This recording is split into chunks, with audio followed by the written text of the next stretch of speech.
So this was the one I mentioned about how to overcome the tyranny of today. That could have been the title of the presentation, and now perhaps you can understand why I made the comments regarding whether to include this picture or not. And as I mentioned, future is a moving target. So the questions are, what do we need to be prepared for? All planning is based on some assumption about the future development, and it is so important that we would have it explicit, or we would have processes where we are also testing our assumptions, or even be aware of our assumptions. And then how do we think about the future, or how do we think about futures? What kind of processes do we have in place? And this is a very simple picture, and I was thinking about, I had a lot of content already in this slide, and then I decided to go in a very simple format. Like, I think when we talk about institutionalization of foresight, we talk about structures, we talk about processes, and then perhaps surprisingly is the accountability. And with structures, what I mean is, do we have work groups that are established? They have a permission to use time for futures thinking, for futures, different kinds of processes. And when we talk about processes, are they one-off processes?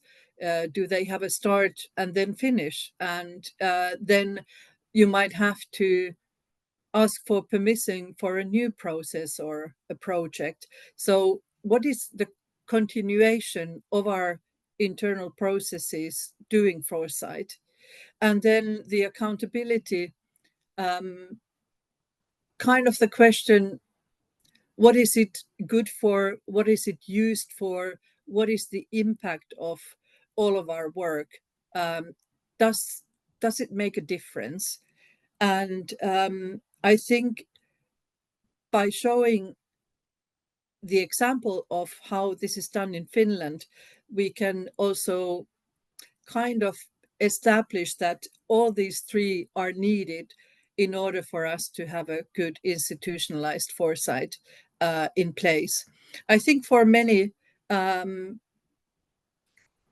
the Finnish system is known through the sort of official futures dialogue that we have with the parliament. And one could also say that Finland's futures work has a history. And it has been since 1993, when then government submitted the first ever government report on the future to the parliament in 1993. Finland was in recession back then. And then in the same month, the report was submitted in October 1993. And in October 1993, also the Committee for the Future was established. And it was established and given, it was first a temporary committee, and it was given the task to give the official response of the parliament to that report. And ever since then, each electoral period, the government submits a government report on the future to the parliament.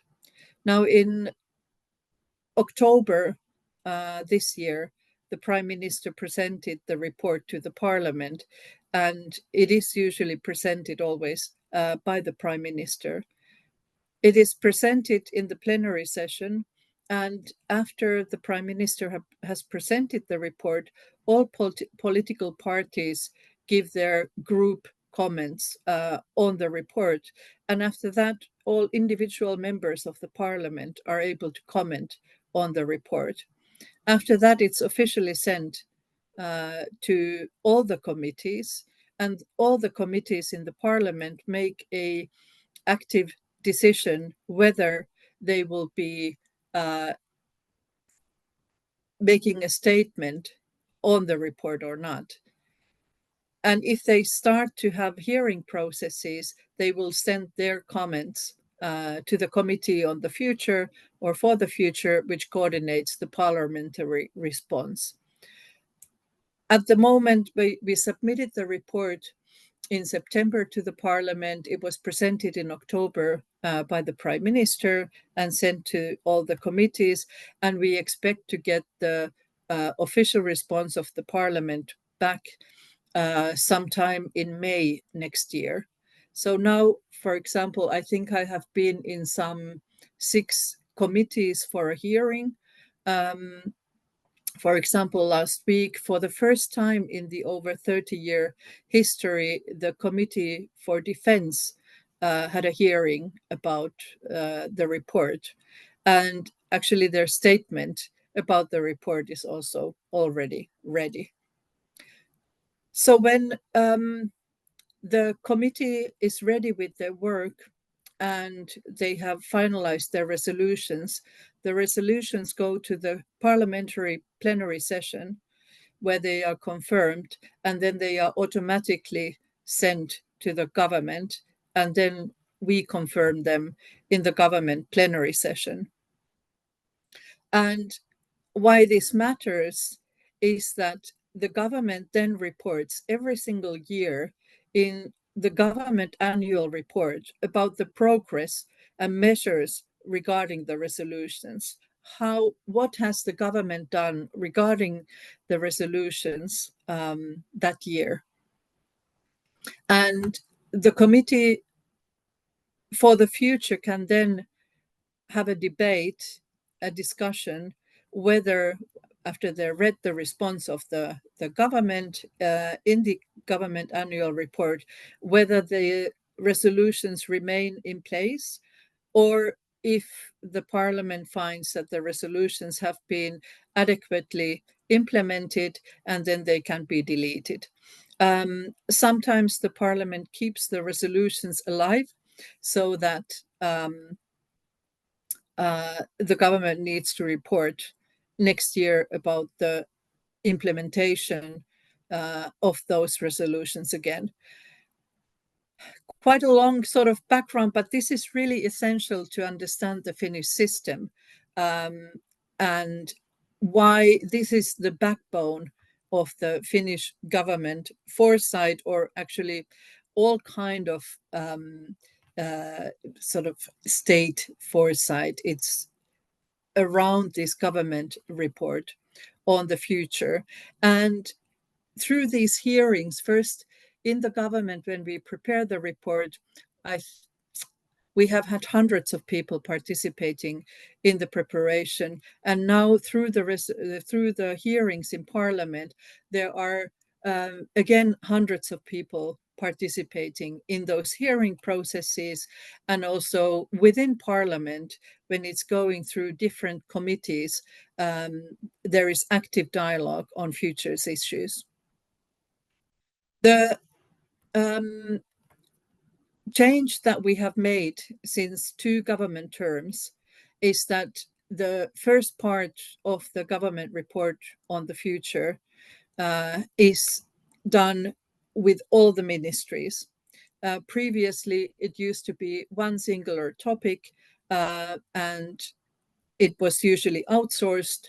But now, since 2 government terms, based on the resolutions of the Parliament, the first part is done with all ministries. Also, the resolutions require us to identify factors affecting the future of Finland, to analyze uncertainty, and create scenarios. And this is what we've done, this 360-degree overview.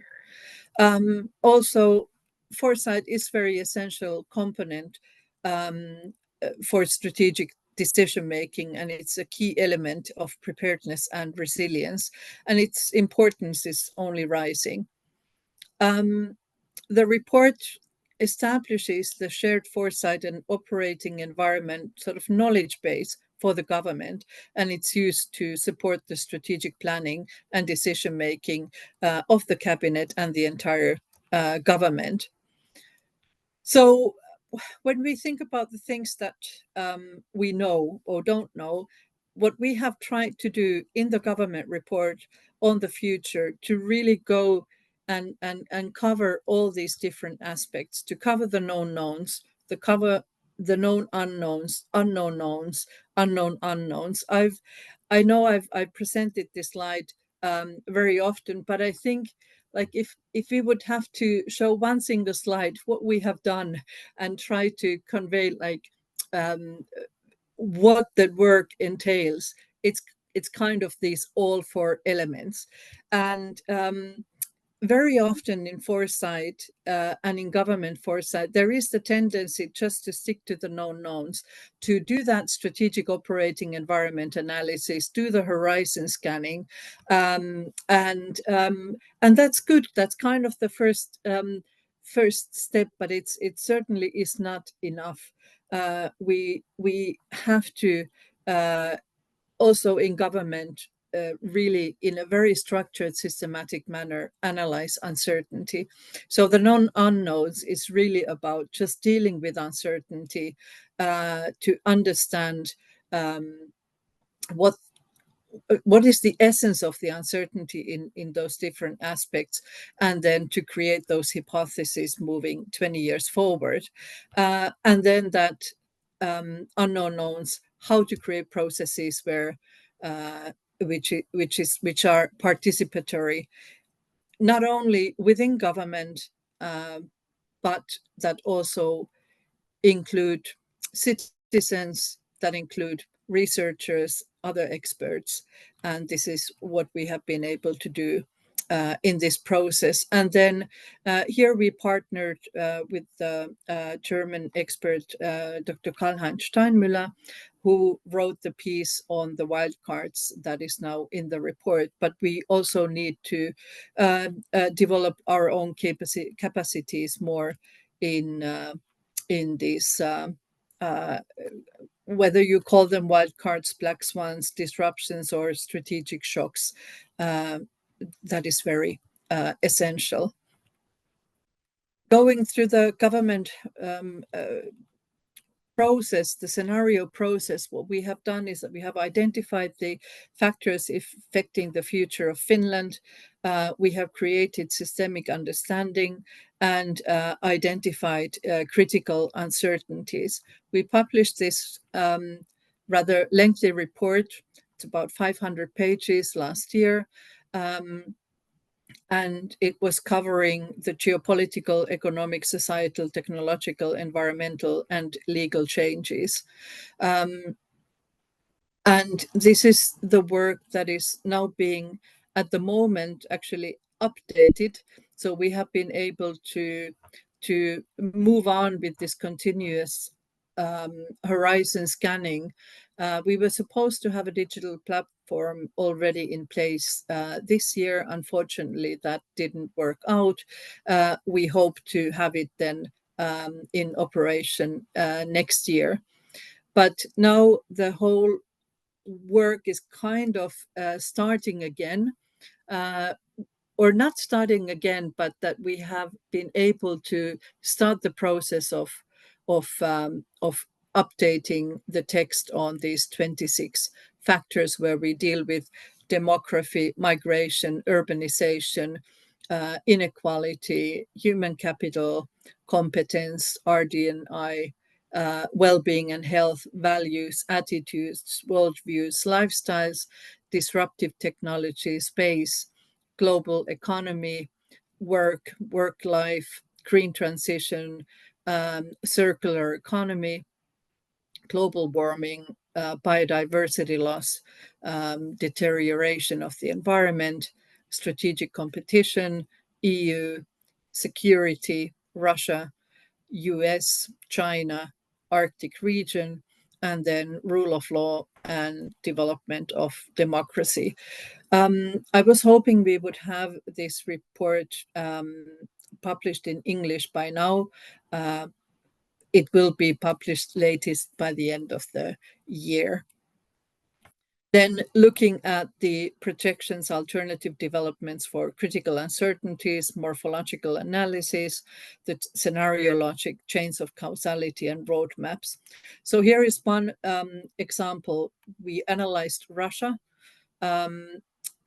This is one of our 14 key uncertainties. And all of these uncertainties have been analyzed in a 3-hour workshops. Before the workshop, we sent a questionnaire where all the experts were able to deep dive into how to understand, analyze uncertainty. And for example, when it comes to Russia, where we think that the uncertainty lies, especially is the imperialistic attempt, whether it's failing or whether it's a success, and then the formation of the political system, whether it's institution-based or individual-centered. And based on these, we developed these 4 alternative developments. All of our critical uncertainties have been done in the same manner. In all of the ministries, scenario implications have been identified, also contingency plans, and the identification of so-called must-win battles, imperative actions. What are the things that we need to do irrespective of the scenario? Our 4 scenarios is world of cooperation, world of tech giants, world of blocks, and the crumbling world. And here you can see the alternative developments combined in the morphological box, or in Finland we call it kind of futures box, that entails all that uncertainty. And of course, based on that, we could have millions of scenarios, and what we have selected now 4. We have the world of cooperation, where societal and global challenges have been successfully addressed. The international rule-based system and democratic development have been strengthened. EU norms and standards have set the direction for global level actions. Green transition, sustainability transformation have progressed fairly on global scale. And in all of these scenarios, we have also identified the scenario path. What has needed to happen for us to be in this scenario? And what we see is the polycrisis force states into closer cooperation, and within UN framework, consensus is reached on international rules, data utilization, AI development and use, and space traffic. The opportunities, risks, and preparedness identified for Finland. We are the happiest country in the world, with safety, clean nature, well-functioning ecosystem services that provides us a competitive advantage. But there are, of course, also risks in this kind of world, where this excessive sense of security may lead to neglecting preparedness. Preparedness requires building a shared political will regarding Finland's development and the direction of the societal sustainability transition. Again, then in world of tech giants, the economic and political power of tech giants is significant. The balance between state and non-state actors is destabilizing, and they have their own digital economic systems. Here, the influence of China, Chinese technology is growing. Cities and regions have gained more power. Again, we have identified the scenario path, the opportunities, risks, and the preparedness. In the world of blocks, I'm sorry, I seem to have the heading not in English.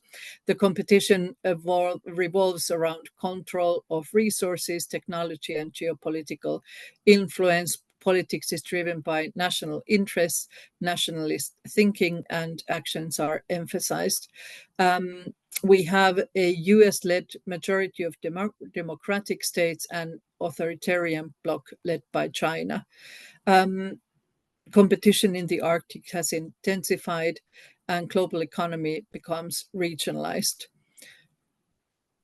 The impacts of the climate crisis cause major economic losses for all of us. And again, the scenario path, we kind of see that the UN in this is becoming ineffective and decision making is paralyzed.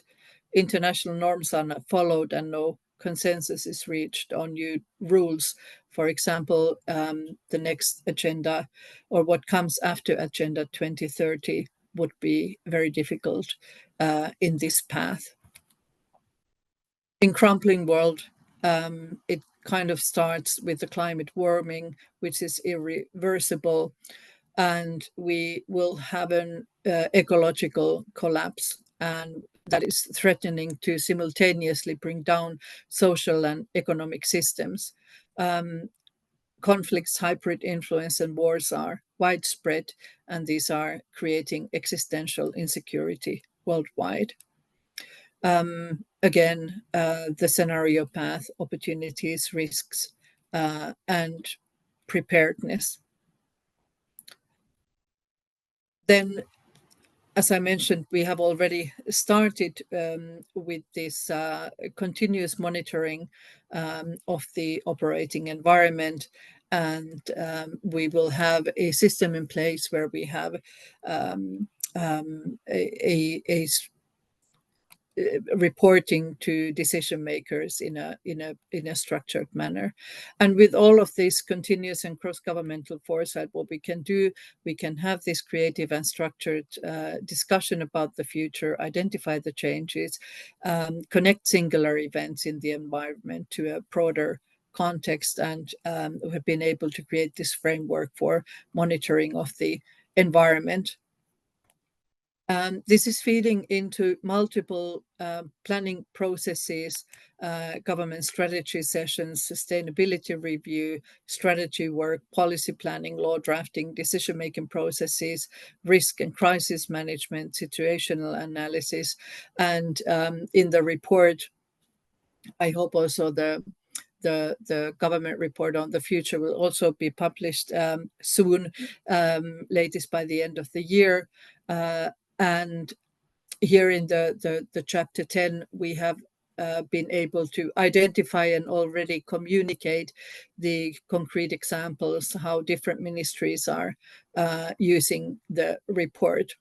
And one of the things that when I was in a hearing in the Committee for the Future, at the same time, the Committee for the Future had invited the National Audit Office to be heard at the same time, also asking, because they have made this audit about the report, and they have actually made an update of that audit already end of last year, how they see that the government is continuing with this government foresight processes. So we also have pressures from the National Audit Office, and they are monitoring the way we are conducting the government foresight. But all of this point is it is supporting all government decision making, and it has been amazing to see how different ministries are using that work already. So before the report is even published, it is being implemented in the ministries. I'm very conscious of time. I have already gone over time, but here coming back to the structure. So the Finnish government foresight network, we have multiple layers of foresight networks. We have the Ministerial Foresight Group, which is the working body for the government report on the future. We have an advisory board called the Government Foresight Group, 10 persons. and it is chaired by the State Secretary of the Prime Minister. We have the National Foresight Network, where we have a lot of events and national and regional foresight collaboration. We have the EU-wide Foresight Network and this international foresight community, and we are very grateful to OECD being a champion in here. This whole of government foresight process, supporting strategic planning, and we have been able now to create it to be kind of a foundation for whole of government foresight, as a whole of government foresight process to support different decision making. We have been hearing citizens, their hopes and fears about the future. And now in the last 2 government terms, we have been hearing 700 citizens. And this is very important work. And now the second part of the government report on the future in this government period is focusing on youth. And now we are especially designing dialogues where we are hearing and listening to the voices of the youth. Thank you so much.